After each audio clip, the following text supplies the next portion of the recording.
नमस्कार श्रोताओं, आज के पॉडकास्ट में आप सभी का स्वागत है। पिछले पॉडकास्ट में हम आपको छोड़े गए थे स्वयं विचार कीजिए पर। आज की शुरुआत भी हम वहीं से कर रहे हैं और आज हम आपको एक ऐसी कहानी सुनाने वाले हैं जो आपको ये मानने पर मजबूर कर देगी कि आपका विश्वास आपके साथ कितना है, उससे ज़्यादा आपके गुरु का विश्वास होता है। वो आपको आपसे ज़्यादा जानते और समझते हैं। ये कहानी अशोक साहनी जी द्वारा रचित असली पापी कौन किताब से ली गई है। अशोक साहनी जी के बारे में अगर हम बात करें तो वो अशोक साहनी फाउंडेशन के चेयरमैन हैं। उन्होंने रंगपुरी पहाड़ी में गरीब लोगों के लिए एक फ्री वृद्धाश्रम शुरू किया है। उनकी पत्नी श्रीमती सुमन साहनी जी के नाम से वो एक हेल्थ केयर सेंटर और मल्टी स्किल डेवलपमेंट सेंटर भी चलाते हैं, जहाँ मुफ्त दवाएं और बच्चों के लिए फ्री कोचिंग मिलती है, उनके उज्जवल भविष्य की कामना करते हुए। तो हम आशा करते हैं आप भी इन सुविधाओं का लाभ उठाएंगे और आप उन लोगों को प्रेरित करेंगे जो कि कुछ कर सकते हैं। और इस कहानी का शीर्षक है गुरु का विश्वास।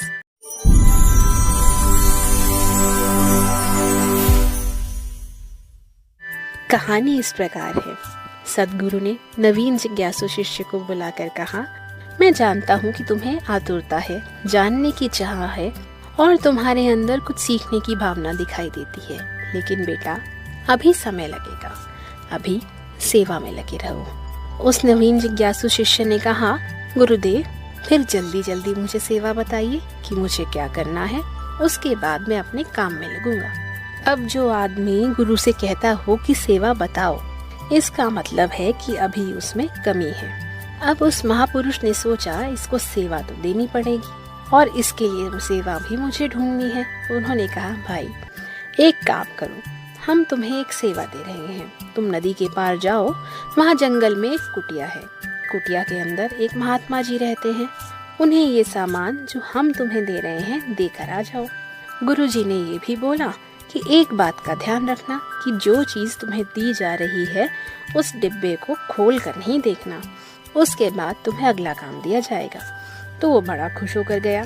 ये सोच कर गया कि देखो छोटा सा काम गुरुजी मुझसे करवा रहे हैं, उसके बाद तो मुझ पर गुरु कृपा होने लग जाएगी। अब वो डिब्बा लेकर जैसे ही चला तो डिब्बे के अंदर से खटर पटर की आवाजें आने लगी, जैसे कोई चीज उसमें खड़क रही हो। उसने सोचा कि डिब्बे में आखिर ऐसी कौन सी चीज है जिसमें ताला भी नहीं लगाया, खोल कर देखने में हर्जी क्या है। फिर मन में आया कि गुरु के आदेश का उल्लंघन नहीं करना है।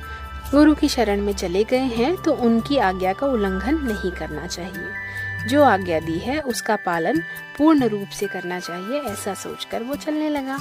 जैसे ही नदी पार करके किनारे पहुंचा तो वह थोड़ा सा थक गया था। उसने डिब्बा जमीन पर रख दिया। जैसे डिब्बे को नीचे रखा तो उसके अंदर से और ज्यादा खटर पटर की आवाजें आने लगी। तो उसने मन में सोचा, आखिर इसमें है क्या चीज, गुरुजी ने इसमें ऐसी क्या चीज भेजी है, क्यों ना खोल करके देखा जाए, फिर बंद कर देंगे। लेकिन मन को फिर समझाया कि नहीं, गुरु के आदेश का पालन पूरा करना है, अगर खोल कर देखेंगे तो आज्ञा का उल्लंघन हो जाएगा। मन ने फिर बोला कि गुरुजी कौन सा यहाँ देखने आ रहे हैं, गुरुजी ज्ञानी तो जरूर हैं, लेकिन इतनी तेज आंखें उनके पास थोड़े ना है जो इतनी दूर से देख लेंगे। वो वहाँ से यहाँ कौन सा ऐसा यंत्र लगा कर देखेंगे जिससे उन्हें ये पता लग जाएगा। ऐसा सोचकर उसने डिब्बा खोल लिया। डिब्बे में बंद था एक चूहा। डिब्बे के खुलते ही चूहा उसमें से निकल कर भाग गया। अब जैसे ही चूहा निकल कर भागा तो वह सोचने लगा कहीं से दूसरा चूहा पकड़ कर लाया जाए जिसे इसमें बंद करूं। बड़ी मुसीबत हो गई। अब तो यूं शाम का समय भी हो गया, अंधेरे में तो वैसे भी चूहा मिलने वाला नहीं है।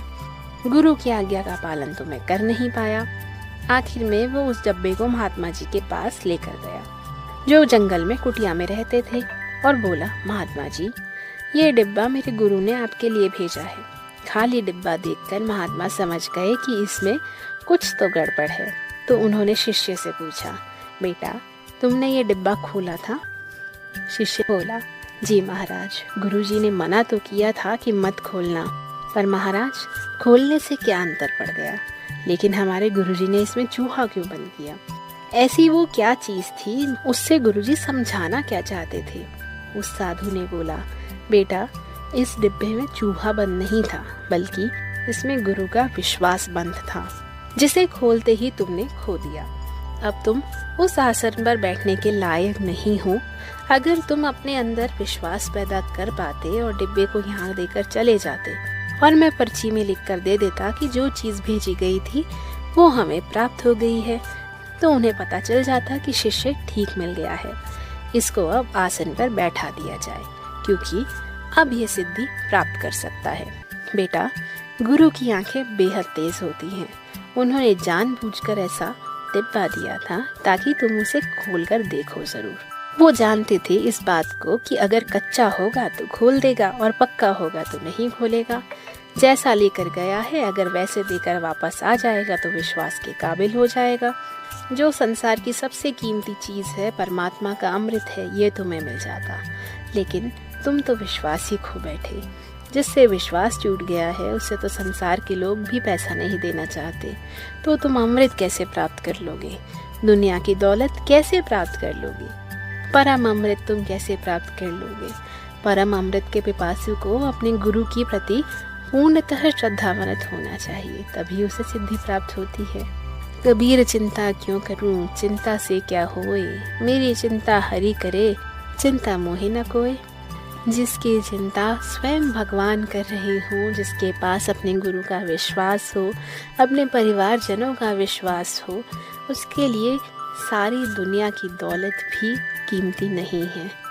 अब ऐसे इंसान को जब विश्वास की दौलत ही कोई काम में ना आए या उसकी विश्वास की दौलत ही खो जाए, तो उसके पास चाहे पूरी दुनिया का खजाना भी आ जाए तो वो उसके किसी काम नहीं आ सकता। वो किसी तरह से उसके विश्वास को नहीं खरीद सकता। तो ये विचार करने वाली बात है। अब आप स्वयं विचार कीजिए। नमस्कार।